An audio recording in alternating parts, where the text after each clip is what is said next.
Christmas in Tahoe is an okay film. This was released originally in 2021. It's directed by Robert Lieberman and it stars Laura Osnes as Claire. I apologize if I'm mispronouncing that. And we also have Kyle Selig as Ryan. And it's not a bad film. It's one of those films where, while watching it, I thought it was a pretty good experience, but I think it's going to be one that's probably quite forgetful over time. But nevertheless, I still recommend it.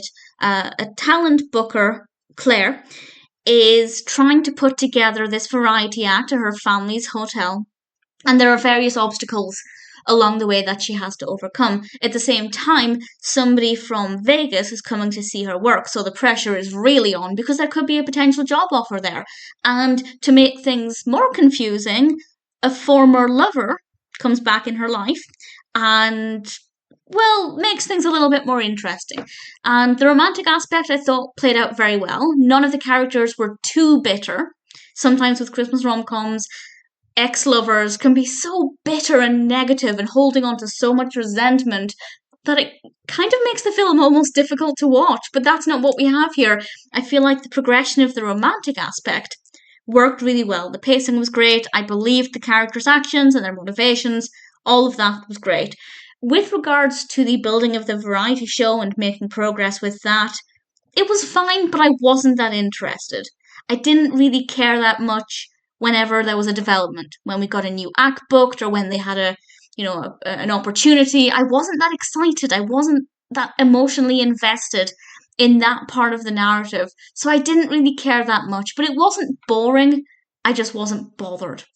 But it was absolutely fine, just not something that made me feel very excited about anything. And the festive aspect, it's moderately Christmassy. It's definitely festive insofar as it feels like it's set during the holiday period. There's a lot of glitter and a lot of glam. But in terms of being Christmassy, not so much. So if you're looking for a film that will really get you in the Christmas spirit, this might not be the best one to go for. There's enough Christmas in it that I think it's acceptable to call it a Christmas film, but not so much where if you were playing Christmas bingo, you probably wouldn't mark off that many things. All things considered, it is an okay film. There's nothing about it that didn't work. And in fact, I thought the ending was going in one direction, and I thought I was going to be really annoyed, but it actually turned itself around. And with a spoiler warning in a moment, I will discuss what I mean by that. But the point there is that I was actually really pleasantly surprised with the direction it took. It's a good film. I would recommend it if you're looking for a festive or holiday themed rom-com that you haven't seen. It's not bad. As I said, probably forgettable. There are some moments in it that were not boring as such, but as I said, a lot of it just didn't excite me very much, but it was still pleasant. I was still curious enough to keep watching, and the romantic aspect of it, I was buying. I got that. I was keen to see what would happen there. So if you're looking for a film you haven't seen, by all means, give it a go. So, a big spoiler from now is I'm going to discuss the ending and why I was very pleasantly surprised. And this is because I thought it was going in the direction where she would end up staying at the hotel, doing the job she's been doing, and getting back with her ex. And I thought, you can't give up your dreams of running a program in Vegas just for that. Because if this is your passion, and the passion really came across. I really believed that this was her dream, this is what she wanted to do. I really wanted the best for her in that regard.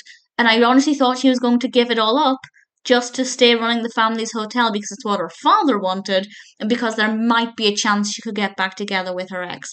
But they actually threw something in at the last minute that I think really was the best of both worlds, where her father agreed to turn things around and try and make the hotel a prominent events venue, much more so than it currently is, and giving her the chance not so much to create something from scratch, but to really see how far she can push things and see what opportunities she can make happen for herself, which I think is a great thing. If you can make things happen for yourself rather than relying on being hired by somebody else where your future is unpredictable, or at least uncertain because you never know when you're going to lose your own job. But if you've built something from the ground up and it's your baby and you can be proud of it, that's a brilliant thing. And then she got to stay with her family and potentially her ex/new partner And it was a really great thing to do and a really great direction that it took. And I say this because there are quite a few Christmas rom-coms, or just rom-coms in general, where the protagonist will give up their dreams to stay behind for somebody they've just fallen in love with, and they've known them for maybe a week, and they give up these lifelong dreams just for this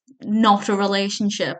And I'm pleased that that wasn't the case here. Obviously, she'd known him for a lot longer than just a week, but either way, giving up those deep-rooted dreams would have been too much for me to handle. So I'm very grateful that they actually did manage to find a balance, and not many Christmas rom-coms can successfully achieve that. So credit where it's due.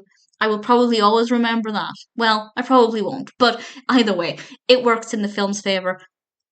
If you haven't seen it and you're still listening to me, I apologise for spoiling the end, but I still recommend you check it out. All things considered, it's a pretty decent film.